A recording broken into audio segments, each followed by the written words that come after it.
네, 창의적인 사람의 7가지 습관 중에서 마지막 습관을 다루고 있습니다. 남의 도움을 기꺼이 받는 습관이죠.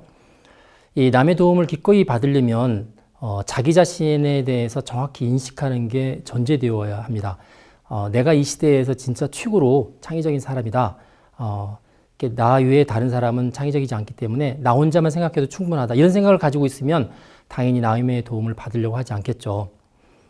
근데 반대로 창의적인 사람들은 자기 자신에 대해서 어느 정도 이제 한계적인 것을 인지를 하고 있습니다. 물론 창의적인 사람이 갖는 일반적인 특징 가운데서 자신이 창의적이다라고 스스로 생각하는 것도 있고 또 남다른 자신감을 가지고 있는 부분도 분명히 있습니다. 하지만 그게 나밖에 없다 하는 거하고는 또 다른 차원인 것 같습니다. 그래서 자기밖에 없다고 생각을 하면 그게 이제 교만과 아집으로 이어지기 때문에 더 이상 창의적인 사고 영역에 있어서 발전이 있을 수 없고요. 보다 더 나은 창의적인 활동을 할 수가 없는 거죠. 또 비슷한 생각을 하는 게 또 있습니다. 현 시대에 살고 있는 사람들에 대해서 그렇게 자기만 우월하다고 생각하는 것도 있지만 또 하나는 이 시간축을 놓고 봤을 때 우리의 조상들, 과거의 우리의 조상들은 나보다 똑똑하지 않다. 지금 시대의 사람들보다 덜 똑똑하다라고 생각하는 거죠. 이게 조금은 이제 진화론적인 어떤 세계관하고도 연관이 있는 것 같습니다. 현대 인류가 과거 인류보다 훨씬 더 진화를 했기 때문에 IQ도 높고 창의력도 더 높을 것이다 라는 거를 본인한테도 적용을 시키는 그런 사고방식이라고 보면 될 것 같습니다. 하지만 실제로 우리 조상들 심지어 뭐 수천 년 전에 인류 조상들이 만들었던 많은 건축물이나 어떤 기구들, 예술품들을 보게 되면 지금도 재현할 수 없을 만큼의 창의적이고 아주 높은 기술을 사용한 것들이 존재하고 있는 것을 알 수가 있습니다. 우리가 생각하는 것만큼 우리 조상은 똑똑하지 않은 게 아니다 라고 생각을 해야 되는 거죠. 우리 조상들과 우리 선배들은 우리와 환경과 기술만 달랐지 우리가 고민하는 것을 똑같이 고민했고 또 그들 나름대로 창의적인 해법을 이미 찾아왔습니다. 그렇기 때문에 시대적으로도 우리가 과거에 살았던 조상들과 선배들에 대한 그런 지혜를 가지고 우리가 도움을 받으려고 하는 그런 자세를 같이 가지고 있어야 된다라는 생각을 하게 됩니다. 사람들은 참 다양합니다. 다양해서 시대적으로 다양하고 우리가 살고 있는 이 공간 안에서도 굉장히 다양하죠. 다양하기 때문에 나의 입장에서는 다른 사람이 필요한 겁니다. 왜냐하면 나한테 없는 거, 내가 못하는 걸 다른 사람이 하기 때문에 그런 거죠. 그래서 이 창의적인 사람이 창의적인 활동을 하는 데 있어서 사람들의 다양성에 대한 인식은 대단히 중요하다라는 걸 말씀을 드립니다. 사람의 다양성에 대한 여러 가지 논거 이야기할 때 많은 방법들이 있는데 이 시간에는 그 창의적 사고하고 가장 관련이 깊은 뇌과학에서 언급되는 다양성을 한번 이야기를 나눠볼까 합니다. 대뇌 우성 모델이죠. 이 대뇌 우성 모델은 윌리엄 네드 허만 박사가 자기의 저서인 창의적인 뇌에서 이미 이 대뇌 우성 모델을 이야기를 했고요. 우리가 이미 수업 시간에 2주차 수업이죠. 2주차 수업에서 이 부분을 이미 다룬 적이 있습니다. 자, 대뇌 우성 모델에 대해서 간단히 설명을 하면 이렇습니다. 이 뇌를 해부를 하는 거죠. 자, 수직으로 이렇게 단면을 이렇게 자르게 되면 뇌에 이제 수직 단층이 보이죠. 바깥쪽에가 아주 얇은 거의 한 2mm 정도의 두께로 되어 있는 대뇌 심피질이 있고요. 그다음에 안쪽에가 대뇌 구피질이 있습니다. 대뇌 심피질은 위치에 따라서 앞쪽에 있으면 전두엽, 이 양쪽에 있으면 축두엽, 그리고 위에 있으면 두정엽, 후두엽 뭐 이렇게 부르게 됩니다. 그래서 이 대뇌 심피질은 주로 인간의 가장 그 두뇌의 클라이막스라고 하는 이성적인 능력, 이성적인 활동을 주로 관장하는 게 대뇌 심피질입니다. 그래서 이성이란 키워드하고 많은 관련이 있는 게 심피질이다 이해하시면 될 것 같습니다. 반면에 이제 안쪽에 있는 대뇌 구피질은 보통 이제 시상 하부, 그다음에 대뇌 변형계 이렇게 구분이 되고요. 대뇌 변형계는 다시 편도체와 해마, 중격 이렇게 이제 구분이 됩니다. 그래서 대뇌 구피질에서 가장 결정적인 영향을 끼치는 부분이 대뇌 변형계인데 이 대뇌 변형계는 인간의 감정과 관련된 반응을 합니다. 어떤 감정도 기억하고 감정과 관련된 어떤 반응들을 하죠. 그래서 대뇌 심피질이 이성, 대뇌 구피질은 감정이라는 키워드 연관이 있다 이렇게 생각하시면 될 것 같습니다. 자, 대뇌를 이제 수평 단면으로 이렇게 보시면 이렇게 좌뇌와 우뇌로 구분할 수 있습니다. 이 좌뇌와 우뇌는 저희가 이미 앞에서 많이 다뤘기 때문에 이렇게 간단하게 요약을 하면 이렇습니다. 좌뇌는 되게 부분에 이렇게 집중하죠. 그리고 분석하고 비판적인 그런 일을 전담을 하고 있고요. 언어와 계산을 주관을 하고 상황에 따라서 순차적으로 이렇게 반응하고 처리하는 특징을 가지고 있습니다. 반면에 우뇌, 오른쪽에 있는 우뇌는 전체의 큰 그림을 보죠. 그래서 전체를 집중하고 창의적이고 그다음에 이미지나 공간을 주로 많이 다루게 됩니다. 그리고 동시에 일들을 처리하게 되는 거죠. 그래서 윌리엄 레드 허먼 박사가 이 수직적 단면의 심피질과 구피질, 그 다음에 수평적 단면의 좌뇌와 우뇌를 가지고 이 교차 지점을 만들었습니다. 다음에 그림 보는 것처럼 A, B, C, D 순서가 시계 반대 방향으로 알파벳이 매겨졌죠. A, B, C, D 이렇게 해서 4개의 영역이 나오는데 예를 들어서 A 영역 같은 경우는 좌뇌하고 심피질 영역이 겹치는 부분이죠. 그래서 사람마다 A, B, C, D의 기능들을 다 하고 있는데 특징에 따라서 사람의 특징에 따라서 A가 발달한 사람, B가 발달한 사람, C가 발달한 사람, D가 발달한 사람이 이제 있는 거죠. 극단적으로 있고 물론 그들 사이의 컨비네이션, 조합도 존재를 합니다. 그래서 이 A사 분면의 기능, A사 분면이 발달하면 어떤 일을 하는지 A사 분면의 기능을 보면 이 A사 분면이 발달하게 되면 분석적 사고를 많이 합니다. 어떤 문제가 주어지면 걔를 계속 분석하는 거죠. 그리고 사실에 기반해서 문제를 되게 현실적으로 이렇게 추상적으로 접근하지 않고 현실적으로 접근합니다. 그러다 보니까 데이터를 좋아합니다. 정량적이고 정확하고 되게 자료 분석을 하고 통계를 좋아해서 통계나 계산에서 뛰어난 그런 영역을 가지고 있는 게 A사 분면의 뇌라고 볼 수가 있습니다. 그래서 이성적이고 논리적이고 과학이나 어떤 물리, 수학 이런 이론 과목이 아주 뛰어난 능력을 가지고 있다면 대부분 A사 분면이 크게 발달되어 있기 때문이다라고 보시면 될 것 같습니다.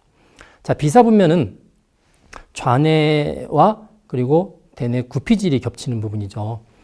그러다 보니까 이 B사 분면의 특징은 순차적 사고, sequential thinking이라고 하는데 순차적으로 문제를 해결하는 그런 특징을 가지고 있는 뇌의 영역입니다. 그래서 절대적으로 확실한 것만 다루고요. 굉장히 전통적이고 보수적이고 작업을 차례차례 차근차근 해나가는 그런 스타일입니다. 주로 안정을 추구하죠. 그다음에 시간 개념이 철저해서 어떤 일을 할 때 미리 치밀하게 계획을 세워놓고 계획대로 일을 추진하도록 하는 부분을 맡고 있는 게 바로 B사분면이고요.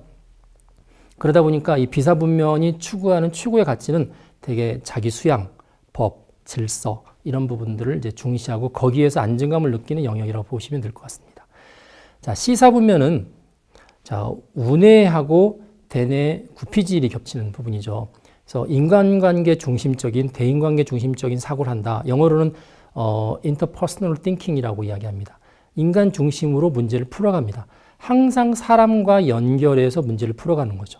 그러다 보니까 되게 감정적이고 감성적이고 관계 중심적이고 가치주도형입니다. 가치주도형이라는 이야기는 오랜 시간을 사람들이랑 같이 어울려서 사실 어떤 일을 해내는 게 없어도 그 시간 행복하고 그 시간 즐거웠으면 되지 않느냐.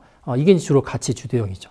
그래서 업무하는 사람 입장에서 볼 때는 비효과적이지만 이 C사분면이 발달한 사람들은 사람들끼리 어울려 있는 거가 가장 추구의 가치를 지녔다라고 생각을 하는 겁니다.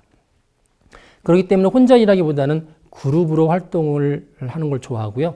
그 다음에 말하는 것을 대단히 좋아합니다. 대화를 많이 하기 때문에 그렇죠. 그리고 이제 D사분면의 그 뇌의 구조의 그 우월한 부분을 보게 되면 D사분면은 우뇌하고 대뇌 심피질이 겹쳐 있는 거죠.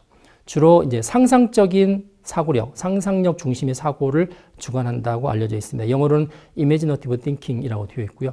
상상력을 동원해서 어떤 문제를 실험적으로 자꾸 해결하려고 할 때 주로 D사분면이 활성화되면 그렇게 합니다. 시각적인 그런 기능을 가지고 있고 되게 큰 그림을 중심으로 해서 큰 틀을 파악하는 걸 좋아하고요. 그다음에 변화나 혁신을 좋아합니다. 반대의 보수적이고 변화하지 않는 것은 싫어한다는 이야기가 되는 거죠.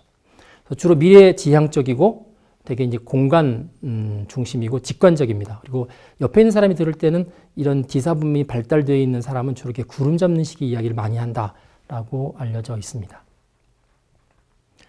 자, 인터넷 사이트를 한번 가시면 hermansolutionscom이라고 그래서 그 윌리엄 네도 허만이 열어놓은 이제 사이트입니다. 이 사이트에 가시면 방금 설명을 드렸던 대뇌 우성 모형에 관한 자가진단 서비스가 있습니다. 그 자가진단 서비스를 여러분들이 직접 들어가셔서 받으시면 되는데 상당한 금액을 치러야 되는 유료 서비스입니다. 정확하고 정량적이진 않지만 제가 앞부분에서 A, B, C, D 4분면의 특성을 이야기를 했죠. 본인이 이렇게 들으시면서 나는 A, B, C, D가 퍼센트로 따지면 주로 A가 뭐 한 몇 퍼센트, B가 몇 퍼센트 되겠다라고 본인이 스스로 측정해 볼 수가 있습니다. 10점 만점에 뭐 A 4분면은 4점, B 4분면은 2점, C 4분면 2점, D 4분면도 2점 뭐 이렇게 할 수도 있고요. 내가 볼 때는 나는 뭐 D 4분면은 빵점이야. 난 이런 거 전혀 이런 기질이 전혀 없어. 나는 A 4분면이 진짜 많아. 뭐 10점 만점에 거의 8점이야. 뭐 이럴 수 있죠. 뭐 그런 식으로 해서 여러분들이 A, B, C, D를 10점 만점에 몇 점인지를 한번 이렇게 점수를 가늠해 보시기 바랍니다. 그리고 나서 앞서 보셨던 그 그림에 이제 A, B, C, D를 연결하는 거죠. A와 B, B와 C, C와 D, D와 A를 연결하죠. 그럼 되게 사각형 모양이 나오겠죠. 물론 이제 어느 점이 0이면 삼각형이 나오기도 하고요. 그렇게 되겠는데 하여튼 사각형 모양이 나올 겁니다.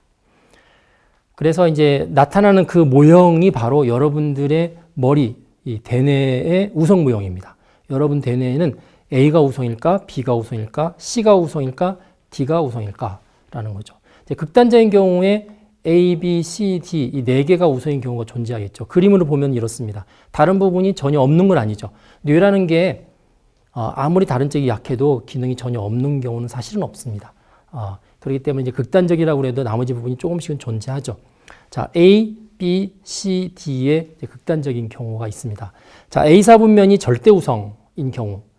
자, 직업을 가지고 한번 비교를 해볼까요? A 4분면은 주로 데이터를 가지고 다루기 좋아하고 굉장히 분석적이라고 그랬죠.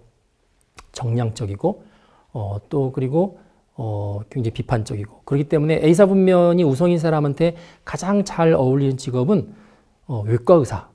내과 의사는 외과 의사, 외과 의사는 주로 수술하는 사람들이죠. 수술하는 사람은 굉장히 정확해야 되고 데이터 중심이어야 되죠.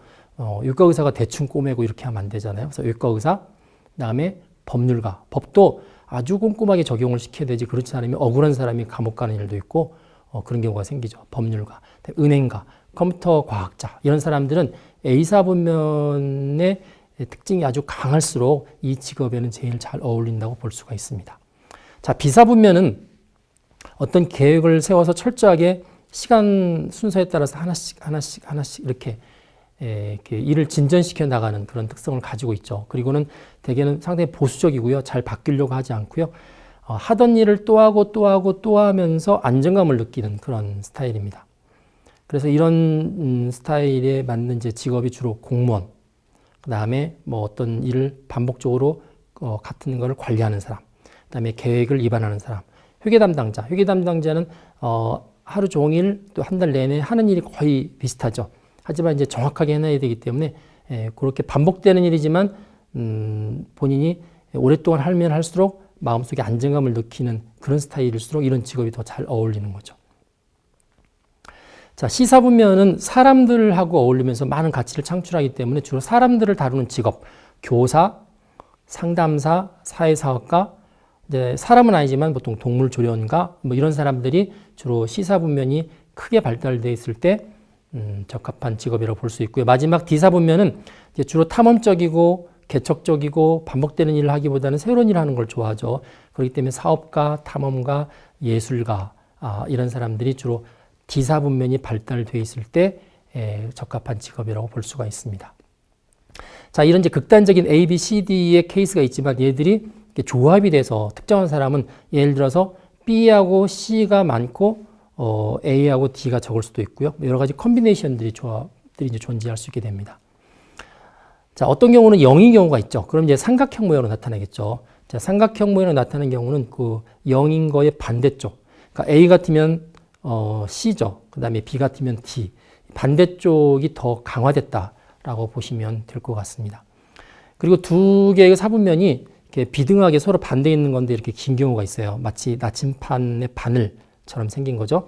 그래서 양쪽은 좁고 반대쪽은 또 길고 사실은 A하고 C하고 서로 극이고요. 상극이고요. 그다음에 B하고 D는 상극입니다. 보시면 알겠지만 특성이 그렇죠. 그런데 어떤 사람의 대뇌우성 모형을 조사를 해보면 이렇게 서로 상극인 것들이 가장 많이 나오는 경우가 있어요. 자, 이런 경우 해석은 뭐 여러 가지 다양하게 해석할 수 있지만 보편적인 해석은 뭐냐면 어느 형태든지 A, B, C, D 어느 형태든지 본인이 생각할 때 장점만 있는 건 아니죠. 단점이 있죠. 그러다 보니까 그 단점을 극복하려면 자기하고 상극인 정반대에 있는 쪽 기질을 강화시켜야 되는 거죠. 그쪽의 대뇌우성 모델의 특징을 강화시켜야 되는데 그러다 보니까 인위적인 노력과 본인의 태생적인 특징들이 같이 공존하는 형태가 바로 이 나침반 바늘 모양인 경우가 많이 있다. 그래서 이제 이런 경우는 저는 이런 친구를 만나게 되면 위로를 해줍니다. 참 살기 힘들지라고 위로를 해주고요. 많이 노력하는 친구라고 생각을 하기 때문에 격려도 많이 해줍니다. 자, 다른 형태는 이제 뭐라고 그럴까요? 통계적으로 보면 가장 많이 나오는 형태입니다. 제가 학생들한테 거의 10년가량 이걸 해보다 보니까 이제 어느 쪽이 많이 나올까 이제 이거에 대한 통계가 나오는데 가장 많이 나오는 형태가 B와 C 쪽이 큰 쪽이 가장 많이 나옵니다. 그리고 이 B와 C 쪽이 제일 큰 경우가 뭐냐면 되게 사람들을 대하면서 어떤 일을 반복하는 직업들이죠. 되게 이제 민원성 직업이죠. 사람을 대하는 민원성 직업. 예를 들면 교사. 그 다음에 뭐 공무원 중에서 주로 창구에 근무하는 사람들. 이렇게 사람들을 대하면서 반복되는 일을 하는 사람들이 우리가 직업군 전체를 놓고 볼 때 사실은 가장 많아야 되는 직업군입니다. 그래서 통계적으로 이쪽이 많다는 이야기는 사람이 살면서 이쪽 사람이 가장 많다는 것을 의미하죠. 그게 자연적인 통계하고 일치하는 게 참 저는 다행이고 참 신기하다라는 생각을 했습니다. 자, 아주 특이한 케이스인데 A, B, C, D가 골고루 나오는 사람이 있어요. 지금 이제 10개를 가지고 쓰라고 그러니까 사실은 다 정수니까 이게 정사각형이 나오지 않지만 뭐 한 20개를 가지고 점수를 매겨라 그러면 5, 5, 5, 5 이렇게 하면 이제 정사각형이 나오죠. 그래서 4개의 사분면이 골고루 균형을 이루는 경우가 있는데 이게 이제 미식축구의 보통 쿼터백 스타일이다라고 이야기를 합니다. 이 쿼터백은 이제 미식축구에서 보면 공격하는 팀의 리더죠. 이 공격 라인의 정중앙의 센터 뒤에 이렇게 있어서 이렇게 공격 전술을 이렇게 지시하는 책임을 가지고 있습니다. 가장 중요하죠. 그다음에 어떤 플레이할 때 주로 결정적인 어떤 결정을 내리는 역할을 하고요. 대부분 포지션들이 경기하는 도중에 많이 선수가 교체되는데 쿼터백은 그 사람이 부상당하지 않는 이상은 대부분 다 끝까지 갑니다. 그러다 보니까 이 쿼터백이 가지고 있는 특징은 뭐냐면 자, 어떤 공격에 대해서 이전에 해보지 않았던 공격을 기획할 수 있는 능력도 있어야 되고요. 지금의 상황을 잘 분석하는 능력도 있어야 되고 그 다음에 계획을 세워서 차근차근 추진하는 능력도 있어야 되고요. 사람들과 잘 어울려서 팀을 이끌어가는 능력이 있어야 됩니다. 이게 바로 A, B, C, D 다 있는 거죠.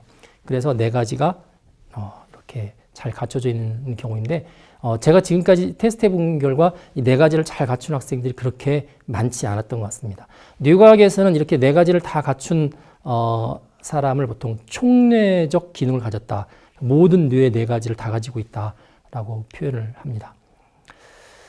자, 이 대뇌우성 모델을 하다 보면 사람들이 이거와 연관돼서 한 가지 하는 게 있습니다. 그게 뭐냐면 드림팀입니다. 드림팀. 어떤 미션을 가장 잘 수행할 수 있는 팀을 드림팀이라고 그러죠. 이 드림팀을 어떻게 구성하냐면 자, 팀원이 예를 들어서 5명 있다. 그럼 5명이 자기 나름대로의 대뇌우성 모델이 있겠죠. 모형이 이렇게 있습니다. 서로 A, B, C, D가 다르겠죠. 근데 이거를 다 합해보니까 아까 쿼터백 스타일의 정사각형 모양의 형태가 나오더라. 그러면 대개는 이게 드림팀이다라고 이야기합니다. 무슨 이야기냐면 이 팀은 D형의 기능도 있고요. 그러니까 어떤 걸 새롭게 할 수 있는 그 기획력, 그다음에 뭐 모험심 이런 것도 있고요. 그다음에 그걸 분석할 수 있는 A, 그다음에 그걸 계획을 세워서 진행할 수 있는 B, 사람들과 어울려서 할 수 있는 C가 다 있는 거죠. 그래서 이런 그 드림팀은 결국은 대뇌우성 모형으로 따지면 조금 이렇게 편중되어 있는 사람들이 모여 있음에도 불구하고 궁극적으로는 하나의 베스트 팀으로서 완벽하게 이제 기능을 해 가는 거죠. 그래서 이런 팀 제도는 요즘 조직에 있어서 굉장히 많이 사용을 하고 있고 대뇌우성 모델로 따지면 다양한 종류의 사람들이지만 전체적으로는 쿼터백과 같은 역할을 할 수 있기 때문에 총례적 사고를 할 수 있기 때문에 많이 선호하고 있는 그런 구조입니다. 보통 우리가 조직을 따질 때 기존의 조직들은 되게 트리 구조죠.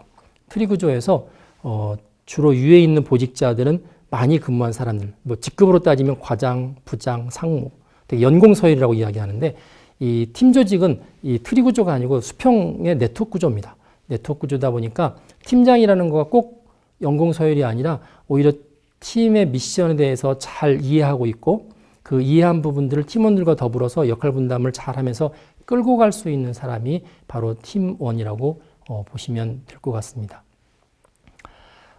이 집단지성도 마찬가지죠. 집단지성도 크게 보면은 대규모의 팀 제도입니다.